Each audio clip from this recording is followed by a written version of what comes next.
Good evening and welcome to the People's Business. I'm Wendy Burke.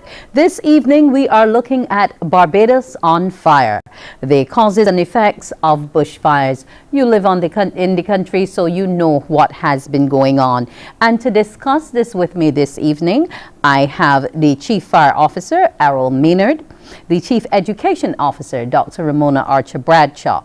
I also have a member of BAMP, Dr. Timothy Roach, who happens to be a respiratory and sleep medicine practitioner, along with the Deputy Director of the Meteorological Services, Brian Murray. Welcome all, ladies and gentlemen, to this evening's program. We also welcome our viewers and those who will call in this evening. I'll give you the phone lines when we return after the break.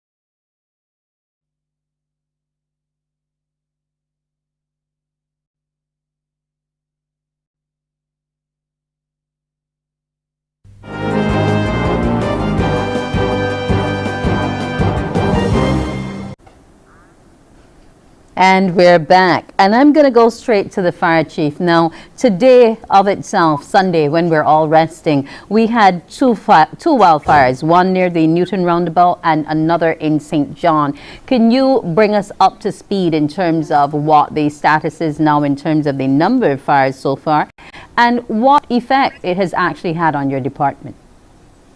Good evening, everyone, and good evening, Barbados. As it stands today, we actually had 9 grass fires across the country. And not 2, there were 2 in Christchurch. But we had 9 grass fires across the country, and these fires has been reaping havoc on our resources. Now, thus far for the year, ending midday today, we have had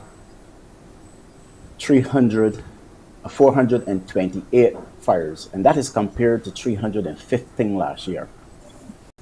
Of these, we had 218 grass fires compared to 149 last year.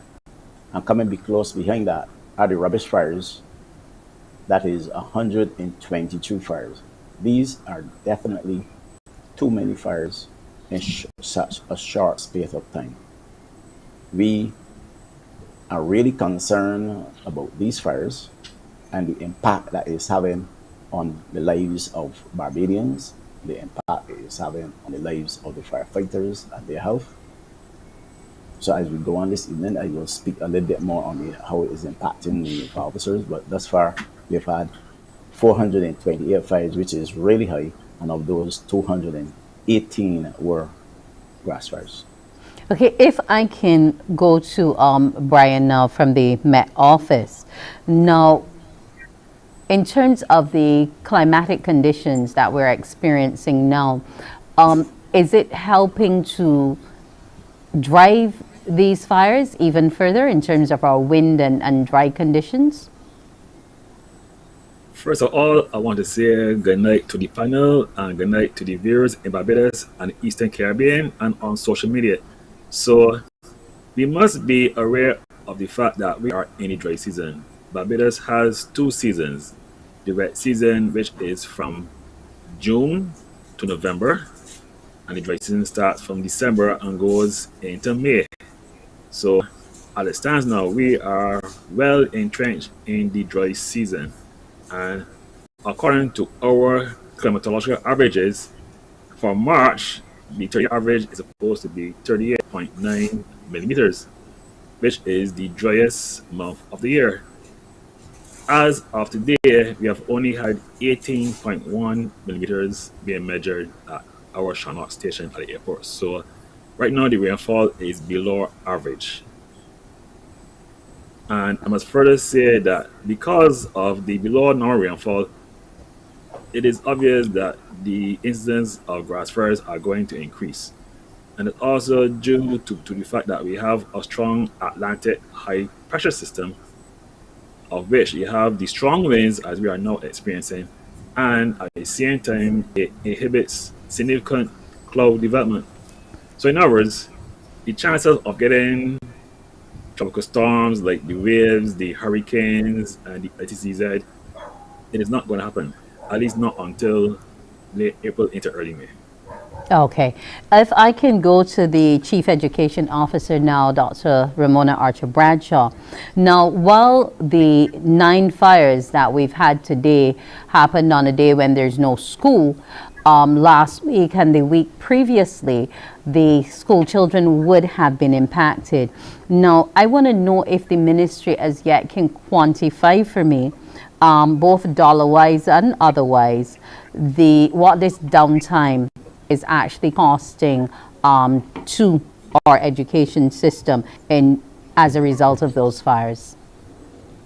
Good evening, Wendy. Good evening, Barbados.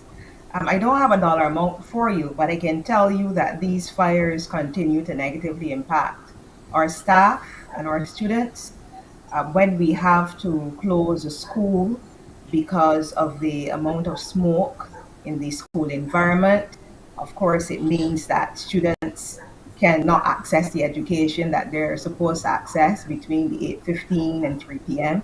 We know also the students are not able to socially interact with each other. Extracurricular activities in which students engage can't occur. I mean, and it puts unnecessary strain on the teaching staff and other members of staff because they now have to make up for that lost time.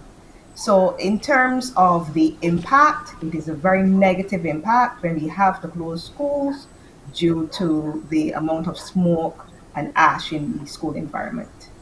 Okay, and in terms of the cleanup, what have you been faced with given the number of fires, or have the teachers been able to act quickly enough to be able to close windows, etc., so all of the ash doesn't enter the classrooms?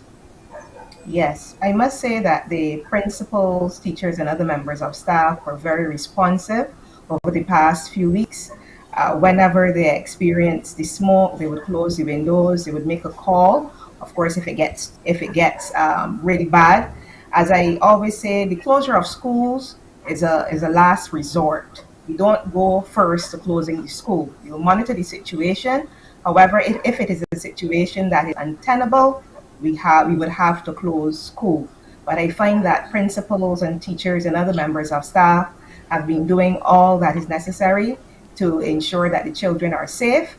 And when it reaches a point where they can no longer ensure the safety of the students with regard to the smoke inhalation and so on, then the decision is made by the Ministry of Education to close the school. I'm glad you mentioned the issue of smoke inhalation, and that's where I want to bring in the medical practitioner here, Dr. Timothy Roach. Now, Dr. Roach, what are some of the worst case scenarios? We know with the asthmatics and etc., but what are some of the issues that could be created, not just for the moment, but that might create some sort of long-lasting problem in individuals constantly exposed to these fires? Thank you, Wendy. Thank you very much for inviting me, and greetings to all of Barbados. To answer your specific question, of course, smoke, woods and wood smoking in particular is extremely irritant. And that's why we have such a reaction to these grass fires and cane fires and all of these fires that are going on at the moment. We know that, well, of course, the worst case scenario is if you are caught in a fire and you can't actually get out of it, because people certainly have died of smoke inhalation, but that's the extreme case, if you like. Most of the time, it produces extreme irritation in the nose, sinuses, and rhinitis. It produces eye irritation and conjunctivitis. And of course, if you are so unfortunate as to be an asthma sufferer, then the particulate matter of smoke acts as a significant irritant, and you can have, and it will produce uh, episodes of acute asthma. So, I mean, it's not something to be trifled with, really and truly. You need to do everything you can do to protect yourself against getting involved in these fires. I mean, it's extremely difficult because, of course, the wind takes the smoke and the ash all over the island.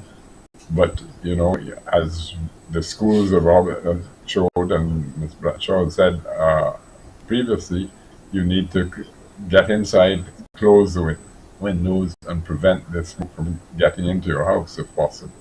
Okay, now preventing the smoke from getting in, but let's just show the audience now how widespread and how much area some of these fires have taken up. Here's some footage that we would have looked at. We're going to come to that a little later in terms of what has been happening. Now, Brian, you had said before that currently the climatic conditions will allow for this to happen. So in terms of a preventative measure, Chief, if I can come back to the fire chief here, if, say, for example, I owned a plantation, would it perhaps maybe make sense for me to wet down the perimeter of some of my open fields with the water from my pond or something like that, in the event that somebody may accidentally or deliberately set fire, or it might just happen because there's glass and spontaneous combustion could occur? Okay, very good question. Let's address the issue about spontaneous combustion first, or the issue with glass in a field and it will ignite. We have not found that is actually one of the reasons why we will get a lot of these fires. A matter of fact, we have the fires starting really early in the morning when the sun is really low, and a lot of people or persons will allude to the experiment that they will do when they are at school, where you get a magnifying glass and spot it on an area and it would ignite. A bottle in a field hardly would generate that amount of heat, and in the early morning it doesn't happen like that. So we are not convinced that is one of the main reasons, or even one of the reasons why we get so many fires. Actually, we are convinced that it's 99% is human intervention. Now, but the whole idea about wetting down the field, you would have to get a real lot of water in order to be effective. How dry the place is right now, you're not getting any rain. That water will be absorbed into the soil very quickly, and even then, even if it's wet and some person administered a flame to it or heat enough to ignite it, it will ignite. And because of the high winds that we're getting, it will spread. So even if you started to wet the area with your with water from your tank or water from your pond, that might not necessarily be effective. What would be more effective, though, as a preventive measure, is to keep unnecessary brush as low as possible. We need to probably prepare and put in some barriers and some breaks, like get the tractor and cut the grass low, or push off an area. If you have cart roads, you clean them and clear them, that the fire cannot, if there's fire, it will not jump from one field to the next. You can, if you know that you have a large field and there's an issue, even if you can't get it cut off, you can yourself swipe it. If you can't get tractors in the area, you could swipe or ask persons to cut the area. For those householders, because we have had some fires close to houses and in residential areas, and this is a big concern for us, you need to keep around your house clean, free of tall grass. So you need to have the gardener to keep it low as possible. Do not build up a lot of rubbish and ends of wood. You do not build up ends of tree cuttings around your home. And a good measure is about 12 feet around your property to stop, to create a break, a fire break, as we call it, when you have in this dry season. It is because of the dryness of the outside.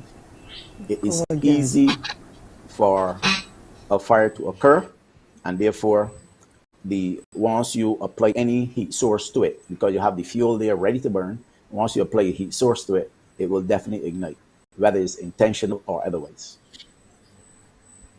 Now we're talking about this whole intent.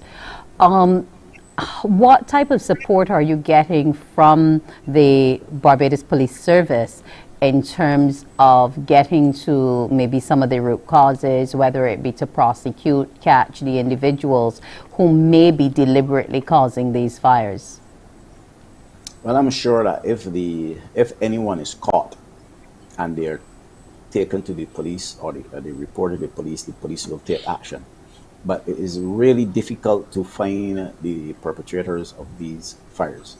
So thus far, I don't know of anyone who was caught or who any person reported as lighting the fires. But because of the condition that exists, we are almost 100% sure that there's some level of human intervention. The difficulty is catching that person, and arson is always a difficult thing to prove or to prosecute. Okay, now that's interesting, because where some of these fires are happening, you hardly see homes around them for miles and miles, but yet still, you know, there's this bright flame, and especially along the highways, it also ends up causing a lot of congestion as you move along. Now, Dr. Roach, am I rather, in a worse position if I were a student in the school when they pasture close to the school burns, or a motorist driving along not expecting for fire to be along both sides of the highway? Well, neither of them are in good situations. I mean, a motorist, I guess, has perhaps the slight advantage in that they can turn up the windows of the car, and therefore they will be able to pass through the smoke, and hopefully it will be only a very short time that they're exposed to the smoke, whereas the school children are in the schools, and they have to close the windows, as the chief education officer suggested, and they are stuck really there at school. So in many respects, I think the school children are more disadvantaged by this.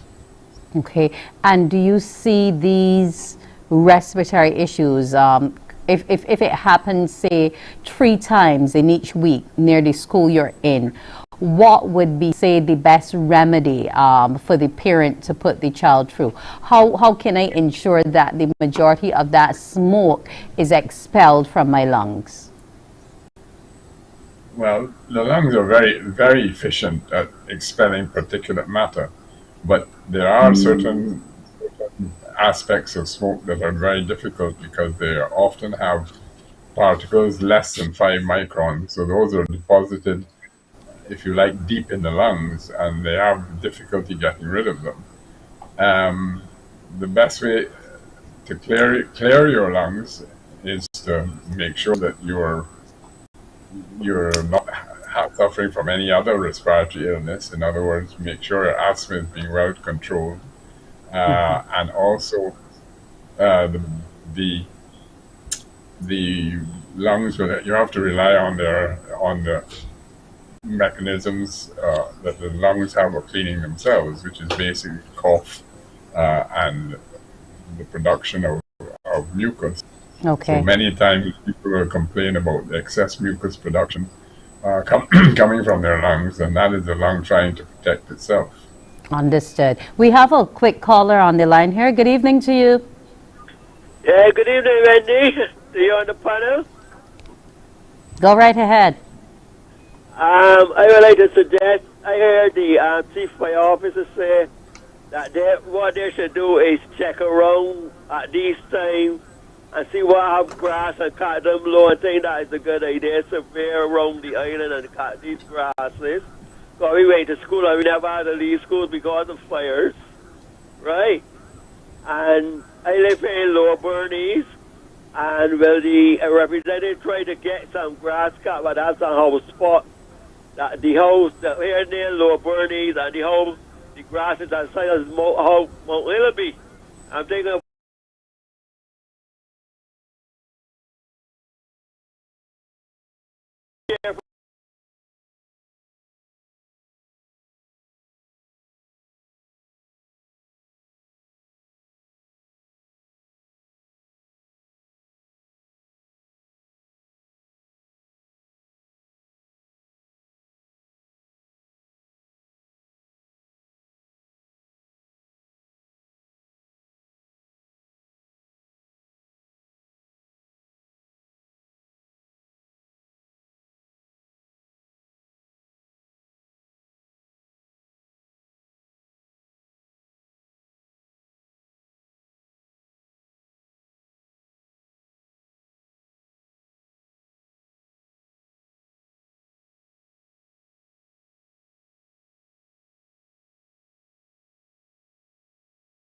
but it's not the only efficient, most efficient, because definitely it impacts on other people, and the exposures, the effect on the exposures are significant.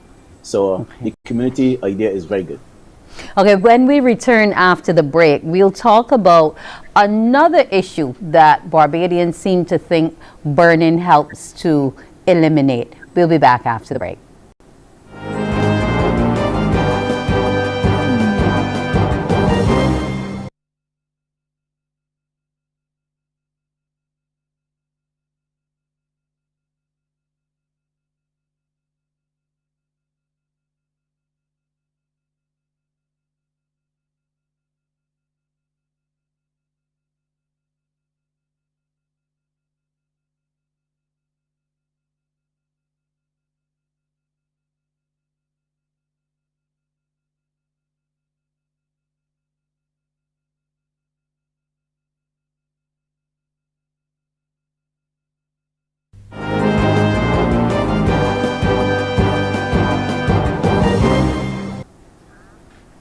And we're back. Our call number is 228-5562, 228-5563. Now, two things I want to address quickly. One, the issue of the cowage. A number of people have been trying to eliminate it from their own properties and properties that are not theirs. And maybe inadvertently, some of these fires may have gotten away, Chief. Yes, we believe that some of the fires were set in an effort to rid the community of cowage. Cowage is very irritating, and cowage has even caused a fire station to be relocated in recent times. So cowage can be very irritating. But burning the cowage is not the most effective way of getting rid of it. I believe strongly, or we believe in the service, that we need to have a more long-lasting approach to getting rid of the cowage, a national approach to it, and that means that we cut the plants when they're young and bury them and cover them, and whenever they grow up, you cut them off before they start to seed. And once you do that, over time, you will get the cowage. You will get control of the cowage. But the burning of it, the seed would only drop on the ground, and once they get moisture, at some point they will germinate, and you have the problem over and over. But the fire will not kill the cowage. And we have some good examples, or a good example of a success story. If you look at the portion of land that is the southwest of the Blackman Goddard School, that was a significant problem years ago, and we did some work there. Collaborative effort again, and we got rid of the cowage in that particular area. I needless to say that there are other areas around that needs to be worked on, but yes, that was one of the success stories that we had. Okay, we have a call on the line. Good evening. Yeah, good evening. Go right ahead. Yes, ma'am. Yeah, good evening to the panel. I've got one question I want to pose to the panel, and this with a reference of receiving permission from the Barbados Fire Service to do control burning. So my question is, if I receive a permit and I'm doing my control burning, if someone is burning indiscriminately, my smoke and their smoke will be the same smoke, will affect the same schools, same business houses, same neighborhoods. So my most important question is, if I got permission and my fire get out of control, would the fire service be held responsible along with myself, or totally the Barbados Fire Service? Let me address the whole idea of the burn permit again, because I think we had to speak to this on more than one occasion. Now, during the legislation that we enacted in 2018, we opt to allow persons who had legitimate reasons to burn to have a burn permit. Those permit was to get rid of carcasses and some of the things that it was not easily gotten rid of other means. And the burn permit was only and is only for a one burn. So the burn permit is only for one time, and the date is stated on the permit. So if you get a burn permit for today, you are not supposed to burn tomorrow or another day. And additionally, the fire service will go to your site, will visit you, and do an assessment to see if it is safe for you to burn. They will also check with the neighbors and see if it will impact on your neighbors. And if that's the case, we will inform the neighbors that there was a specific burn supposed to be taking place on this particular date to make sure that we do not impact on the neighbors. But a burn permit is not just because you apply for a permit to burn that you will just automatically get a permit to burn. The other burn permits that we issue is for those persons who will be preparing food in their trucks and on their grills and such like, who will be using open flame outside of a normal restaurant, to make sure that they have everything in place. We will give them, after an inspection, they will be granted a burn permit. But a burn permit is not for you to indiscriminately burn, to affect your neighbors or anything of the sort. We have another caller. Hello to you. Hello, good night. Go right ahead, ma'am.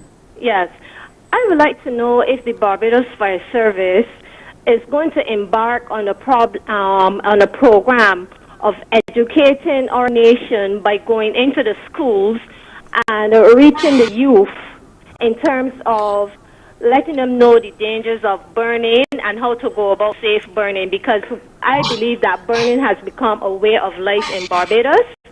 And basically, I live in an area where my neighbors burn practically every day, and I'm sure that they do not have a burn permit, because where they live, if a fire gets out of hand, even the fire trucks cannot get down in there, and several houses will probably be destroyed.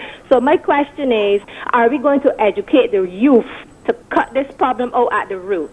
Thank you. Thank you. Chief? Thank you, caller. Now, the fire service is already in the schools, educating the schools or the school children on fire prevention. Not how to burn, but how to prevent a fire, how not to burn, or why not to burn. So we have a school program going. We also have what we call a cadet program, a fire cadet program that we run every year for the youth from the schools again. And we teach them life skills plus fire safety, and they themselves will go back to school and help spread the word. We are embarking on a program to even make it bigger, but we are already in the schools, working with the schools, the primary schools, something called the SAFE program, the primary schools and the secondary schools, to educate the children and Barbados of fire prevention. Not how to burn, but fire prevention. Dr. Bradshaw, what's your take on this? Yes, I appreciate the comment made by the caller, and I fully support what was said by the Chief Fire Officer. The Ministry of Education already has a relationship with the fire service, and they come into the schools and sensitize our children about preventing fires, what can be done to prevent fires, so our children are fully sensitized. If the caller is calling for a more intense program or for greater reach, of course, this is something that I can sit down with the Chief Fire Officer and fully discuss. But you are right, caller. Education is the way to go as it relates to indiscriminate burning. Is a case where people who are lighting fires safe, or lighting fires to get rid of courage, or lighting fires to get rid of grass, we realize that that can significantly hamper the education of our children. At this time, people are preparing for CXCs. They're doing their SBAs. We need as much as we can at this point. We need years of face-to-face teaching due to COVID, and now to have not in school because of smoke inhalation or because of the ash, it's a situation. Our schools are embedded in communities. We cannot get away from that. So we are urging the public to work along with us so we can keep our children in school so they can make the most of the education that they get. Okay, I believe we have another caller.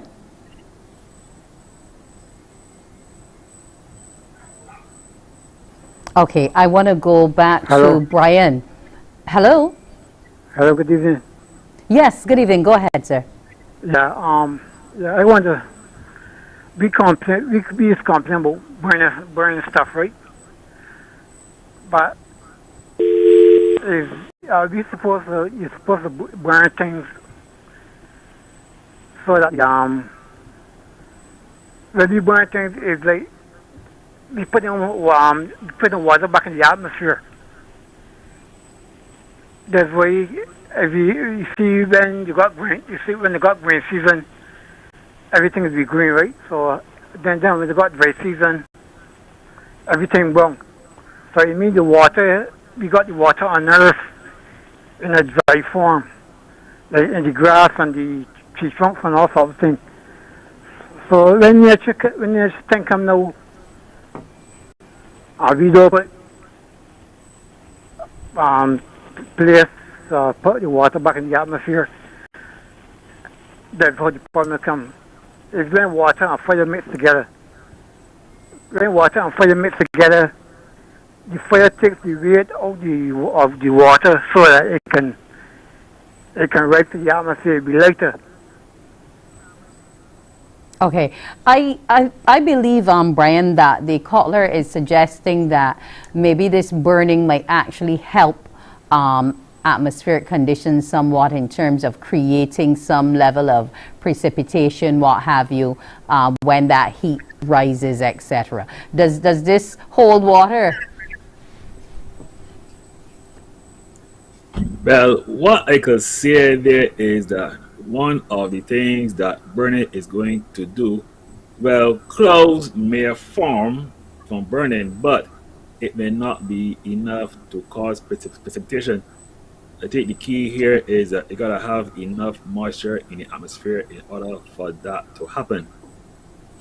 The other thing that we're not looking at is that when it comes to visibility, whenever you have indiscriminate burning, especially in Christchurch, near the vicinity of the Granny Adams International Airport, it could cause problems for small and light aircraft in landing because they do VFR and they need to see the runway.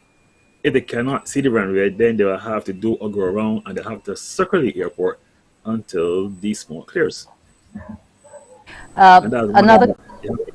There's another caller on the line. Good evening. Hello? Yes, go ahead. Hello? Hello? We're here, sir. Go right ahead with your question. Listen to me. For years we come along and find the land used to be under a lot of cultivation. And however you turn it, you can see all the land in bare grass and bush. The government needs a policy in place to get some of the lands out of this grass and put it back into cultivation. That's why we get in all this kind of burning. We used to got yams and all kind of thing. Now yam is $60 a rod. And you go and buy a rod of yam for $5. Huh? We don't have a policy. But all the land doesn't belong to government though, sir. But I understand what you're saying. He's suggesting that if we cultivated more of the land that's now fallow, we are reducing the risk of the fires per se. I think one of the areas we're watching here now probably does contain some vegetation, but fire is still raging going across the area. Dr. Bradshaw, you spoke to something which is very key, and that is the fact that a lot of exams are soon going to be coming, and as you know, it's sports term, so the children are already affected in terms of downtime and being away from the classroom. How much uptake have online classes been able to do in terms of this out of the classroom situation? Has it helped a lot, or we still aren't balancing the scales? With regard to the smoke situation and having online classes, Wendy, you would appreciate that when students are at school and the teachers are at school and there is smoke coming into the building, the first thing that the teachers and the students will think about is safety. As a result, when it becomes unmanageable, they make contact with the Ministry of Education, and we issue the permission to close the school. When that happens, of course, we have students who are asthmatic, or students who suffer from other respiratory illnesses. We have teachers also who may have been adversely affected by the smoke. Some of them have itchy eyes. Some of them have irritated noses. Some of them are unable to breathe. So you would appreciate that at that point in time to say, well, all right, students, you're going to go online for the rest of the evening. It may not happen as we would wish, because sometimes the students and the teachers are trying to recover from the smoke inhalation that occurred during the day. What I can tell you, though, is that moving forward, after the episode, the teachers engage their students in the classroom and they're necessary to bring the children back up to the level that they're supposed to be at. They do that by utilizing the face-to-face instruction, and also and by utilizing the online platform as well. You're well aware that during the 2 years of COVID, that the teachers utilized the Google Classroom, and that many of our students had devices. Google Classroom still exists. Our teachers still utilize it, even when there's no smoke, they utilize it. And many of our students still have computers. Now, there are some students who may not have devices. When that happens, of course, the report is made to the ITC and the principal, and that information comes to the Ministry of Education. In other cases, parents will go and purchase devices for their children. I mean, a device that is yours, solely yours, that is bought by your parent. That's the best way to go. But of course, where the parents can't afford, then we will readily Minister will step in. Okay. That's correct. All righty. Well, we're happy to hear that. We're going to take a break. When we come back, we can have some more callers. But I want to get Mr. Roach in to tell us about some quick fixes that we can have once this smoke starts to become an irritant to us. We'll be back.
We're back, and I'm going to go straight to Dr. Roach to ask about what are some of the things we can do quickly if we are found in one of these particularly smoky situations with all the ash and so on around us? What can we do, especially if we aren't asthmatics? What are some of the quick go-to things that we can get?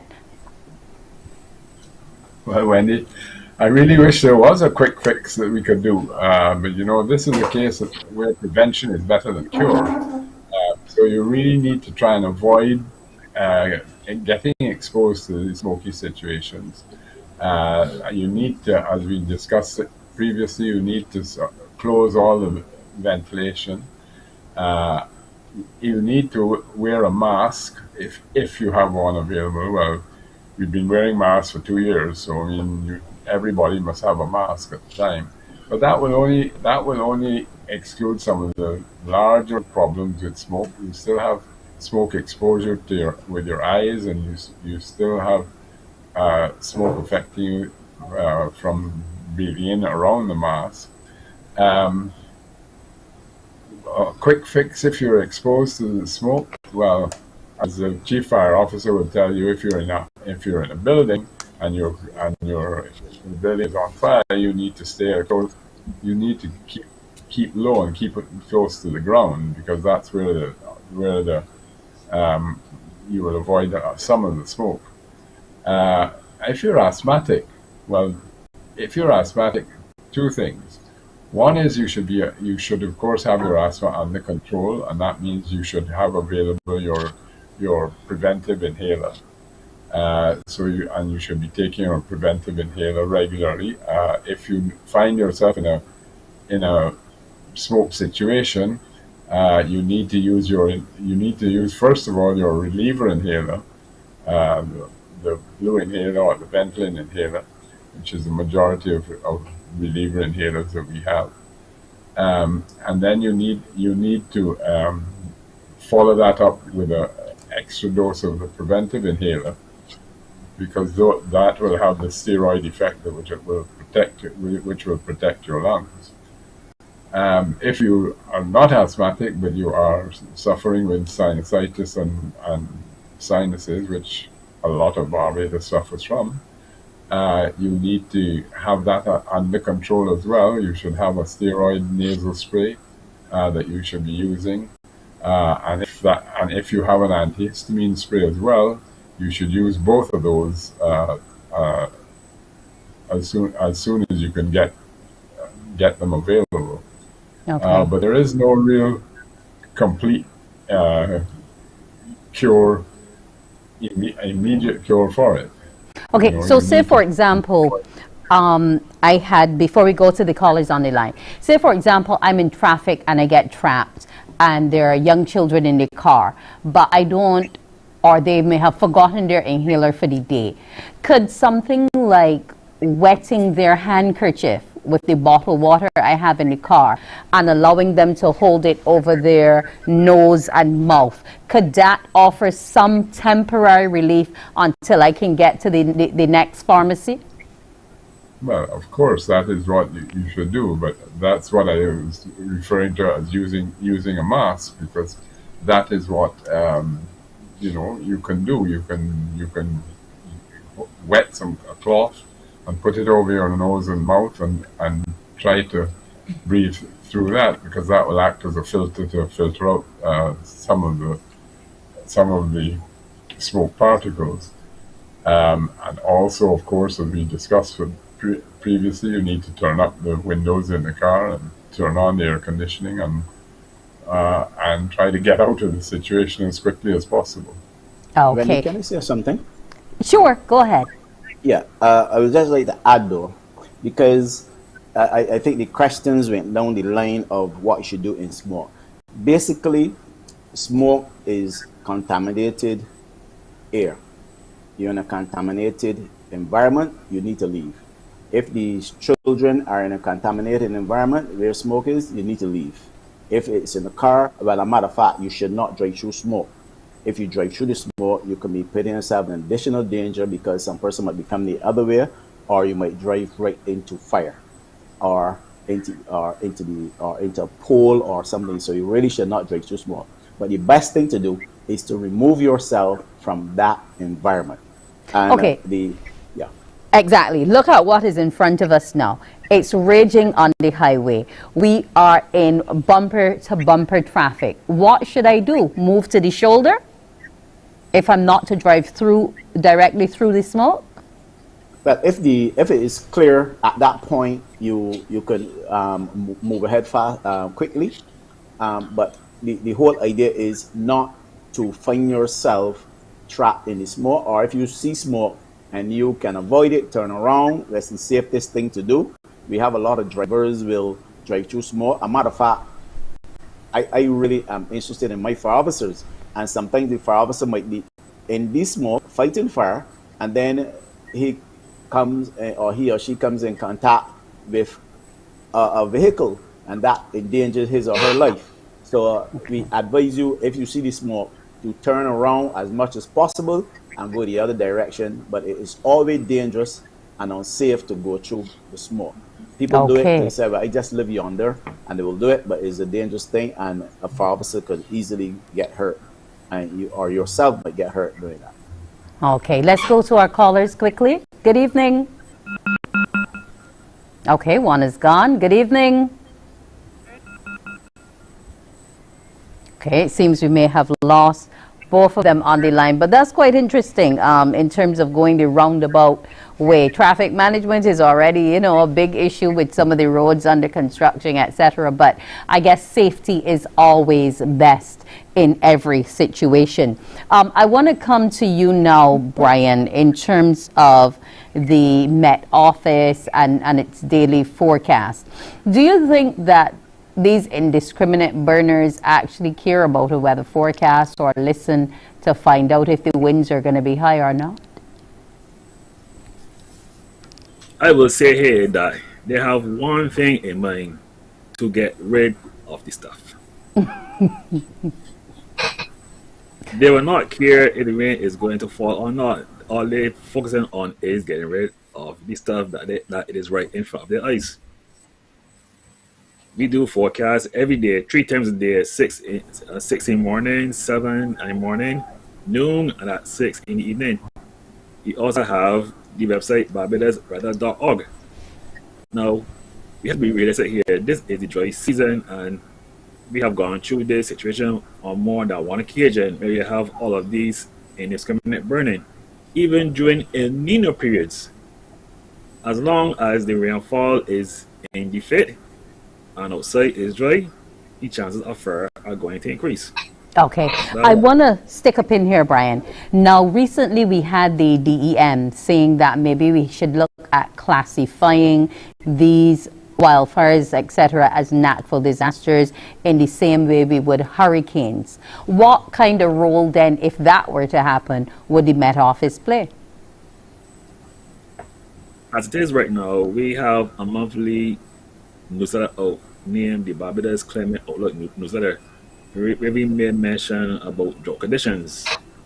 It is online, so we do make some input in terms of what individuals and farmers and businesses should do during a drought condition.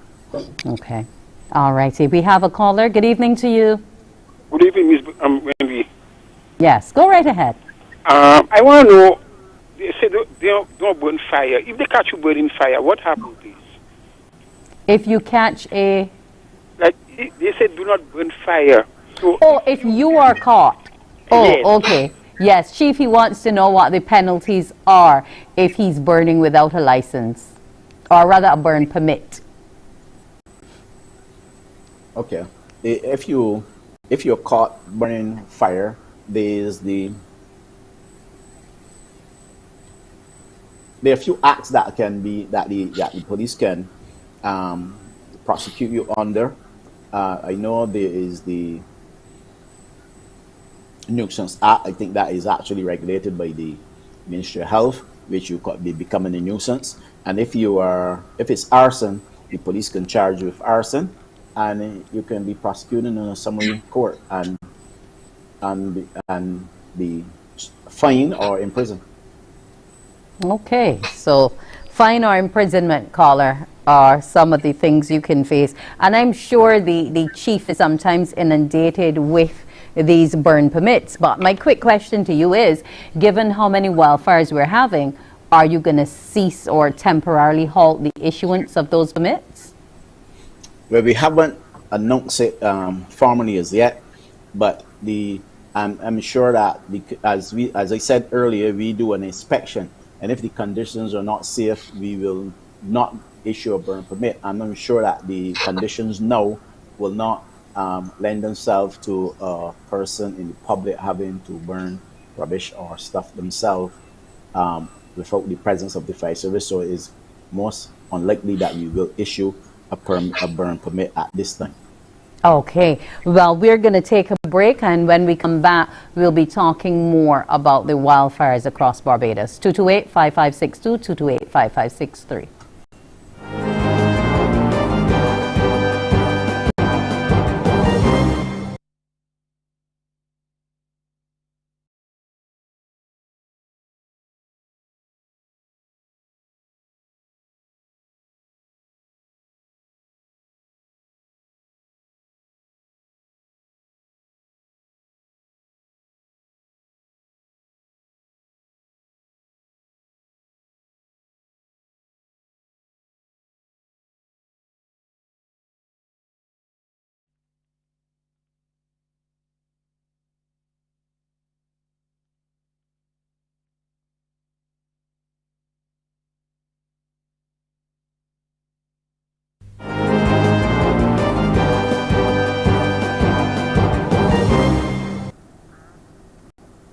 We'll head straight to the phone lines. Good evening. Hello, good evening. I believe that some of the frequent wildfires in Barbados is really caused by persons who are walking or riding or whatever past, and they discard a cigarette butt. It might look simple to them, but that cigarette butt can start a fire. And I think many fires in Barbados are caused like that. People just walking the road and throwing away a cigarette butt. The second thing I want to mention is that I wonder if the fire service should not be training the neighborhood watches, for instance, to be able to handle a fire if it breaks out in the neighborhood until the fire service can get there. Okay, so you're suggesting something like neighborhood brigades be trained to help keep the fire under control? Yes, the neighborhood watch can do it. It can be done. I know as a small Boy Scout, we used to go to the fire stations and get training, and this helps. Even up to now, I'm an old man. If a fire breaks out, I know exactly how to deal with it. Okay, well, that's commendable. Chief, you spoke to the issue of having your fire cadets before, but he's suggesting something beyond that now, where in communities you have actual neighborhood patrols. You could maybe perhaps looking at training them in a fire brigade setting. Do train members of the public in fire and basic fire safety and how to use an extinguisher and maybe a garden hose to extinguish a fire in certain conditions, and that includes the DEOs and business people. Now, while it's commendable the idea to train persons how to extinguish a fire, and a grass fire. If it's small, it's okay. If it's big and raging, they can be injured easily. So that is why we always be cautious of how we train persons and what type of fires we train them to use, because they might become heroes or try to become heroes and get injured. But the whole idea about incorporating the community is something that we are looking at. A matter of fact, we have done more than that. We are working in the community to for fire prevention, for even to extinguish some fires, and other rescue and life safety techniques we'll be teaching the public. So the call is on point, and we are working on such a plan. Okay, sign me up when the plan begins. Now, let's take this call. Good evening. Hi, good evening, the panel. Good night. Go right ahead. Yes, a question to the fire officer, your chief fire officer. Thanks against much chance of the fires and cause much strain on resources. What about any planning you cover build more fire stations?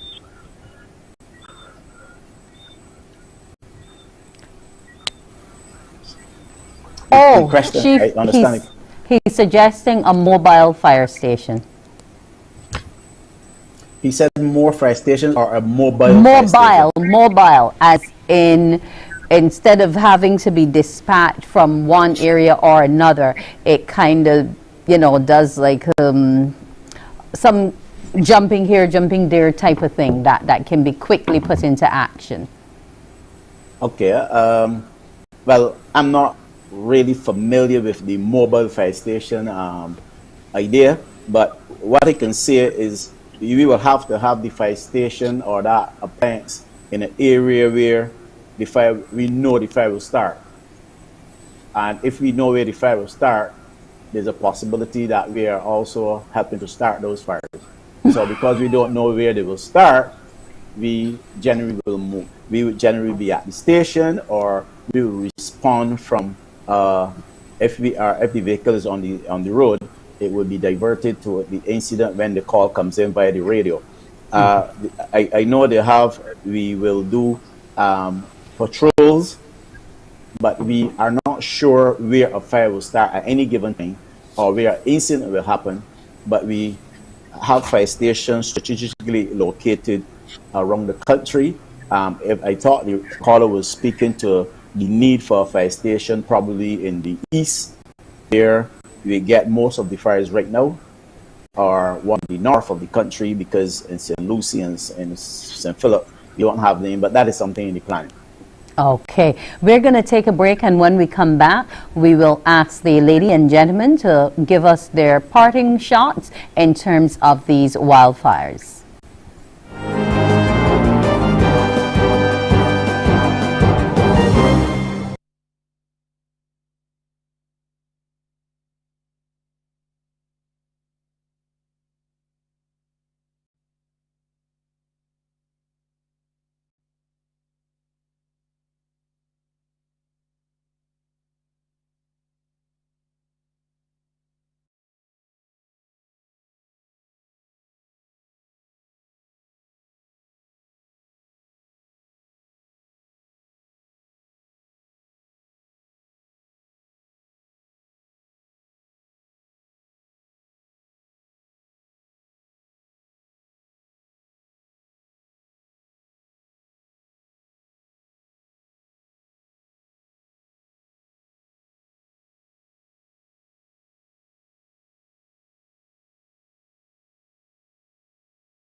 Dr. Bradshaw, we're going to go quickly to you. Any closures this week and reopenings? Regard to the smoke, I'm not aware of any closures. I know that the janitors will usually go in and do their cleaning if there's ash, so school should be on for all of the schools. Okay, quickly to you, Brian. It is going to continue for at least another 2 months. The good news is that the rainfall should be a little better in April, so let's hope that you get any low-level troughs passing by and any patches associated with the Atlantic high pressure system. Any rain that comes will be very grateful for us. Okay, Dr. Roach? Well, I just repeat the mantra that prevention is better than cure, so you should obviously avoid trying to avoid exposure to fires, and if you are suffering with any illness, you should make sure that you have all your inhalers and have your asthma controlled and all that sort of thing. Okay. And Chief, finally? Yes, I would like to appeal to Barbados to ease up on these fires, give our fire officers a chance to recuperate. It is significantly impacting on their health and wellness. So therefore, I'm appealing to Barbados to give us stop lighting so many fires and give the fire officers a chance to recuperate. Thank you so much. We want to thank all of you for tuning in to the People's Business here on CBC TV 8, where we were looking at wildfires across Barbados. Like the Chief said, let's refrain from all the burning. Do have a good evening. I'm Wendy Burke.